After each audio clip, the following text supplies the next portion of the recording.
uyu ni sheri wanjye ni umugore wanjye ni ukuri ndamukunda. This incredible man has given up everything he has worked so hard for, all because of this sick woman. Yes, you heard me right. This man has nothing registered on his name just because of this woman. They live a poor life, but when they are together, they use this time smiling, cuddling, kissing, and singing to each other. I love you.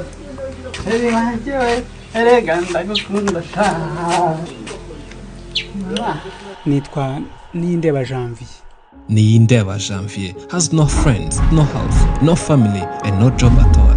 All he has is Nyirantezimana Domitilla, a woman who has a very horrible skin condition which spans all across her body.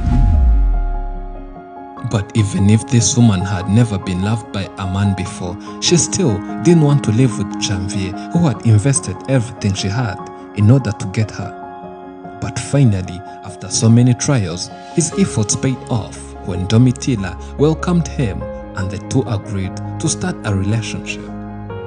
But that came at a very huge cost, as Janvier had to sacrifice everything he had for this woman. As a result, their life now is full of poverty, hunger, and painful discrimination.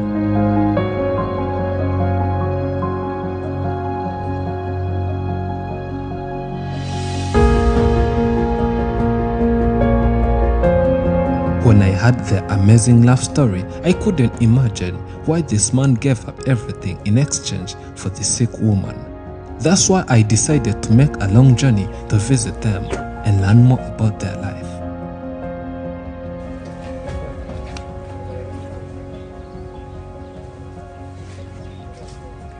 It's not a secret that Janvier is struggling because of his decision. But before you blame him, it's important to know why he's not regretting it. It all started in a church where Domitilla was a singer in a choir. At the moment, Janvier had just converted to Christianity, and when he saw Domitilla singing, he couldn't help but fall in love with her. The man approached her, but Domitilla had no interest in him, though Janvier was not ready to get a no for an answer. It's me who proposed to her and she refused for her first time. I tried to convince her, telling her that my intentions to her were good, but she still refused. She denied me, thinking that I just wanted to sleep with her. But I told her that if she accepted me, we would start a family together. That's when she found me to be serious, and from that time, our relationship became stronger every day.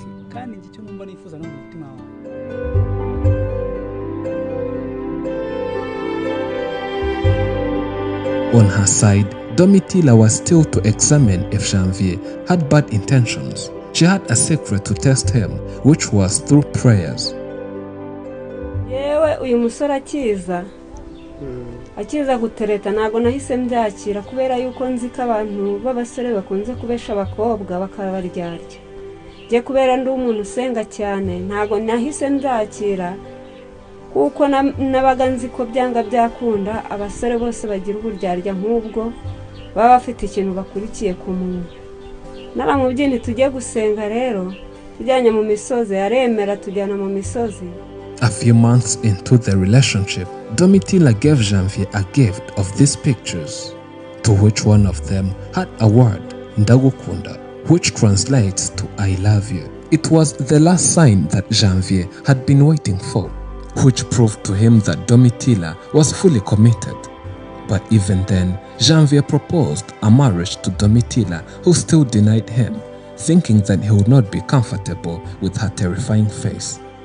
But Janvier insisted, and the couple agreed on this decision right before the marriage. Janvier invited his parents to meet his girlfriend, and this is the time the worst happened.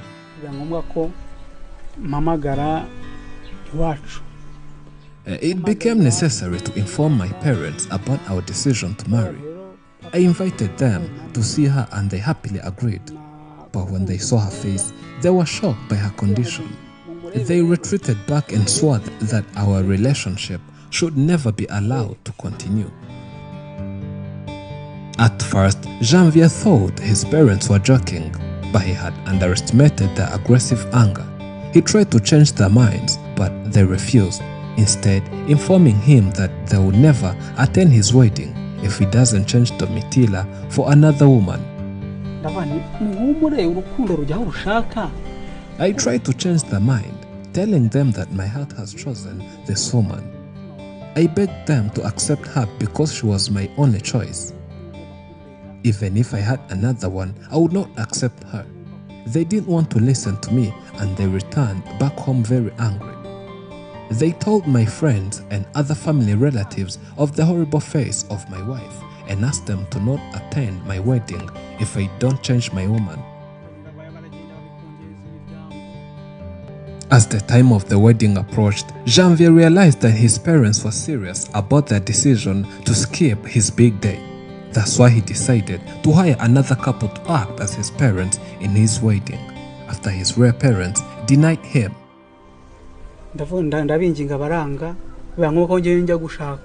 After their denial, I looked for other people who would pretend to be my parents at my wedding, as my real parents refused to come to my wedding. Luckily, we had a successful wedding. After its conclusion, my parents still asked me to divorce her, saying that she doesn't have a good face to be my wife.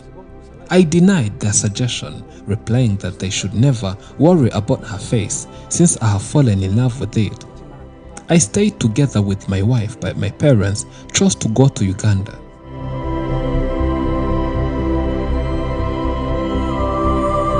After his parents left, Janvier had another huge battle to fight as his friend started to mock him, saying that his wife would never help him with anything. They also stopped to provide him with job opportunities, and the man remained unemployed for a long time. But this was not a big problem as he didn't pay the rent, given that his family had moved into the house left by his parents. But when his parents demanded their house to be sold, that's when their problems multiplied, as they moved into a rented house with no money at all.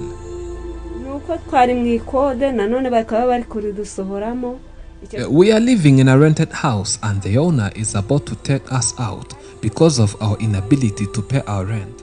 As you can see, I struggle to find a job since many people don't feel comfortable with me because of my condition. My husband's income is also limited and cannot pay our rent, additional to other payments that we are also supposed to settle.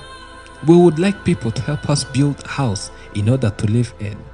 If we get a house, our aim will be to start a small business that can support us so that we will be prepared to have children.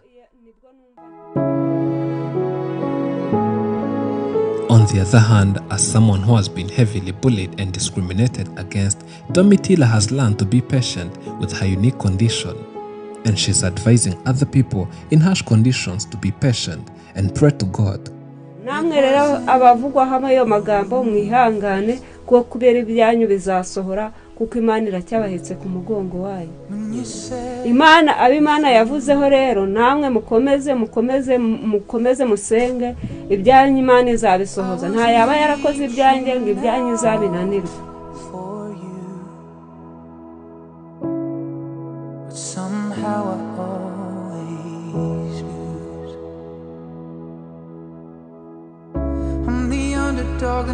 Struggles are part of the daily life that we have to contend with. And just like this family, courage, determination, and love can make us go through it all comfortably. Thank you for watching. I'm Elijah and this is Afrimax English. Remember to subscribe. Somehow I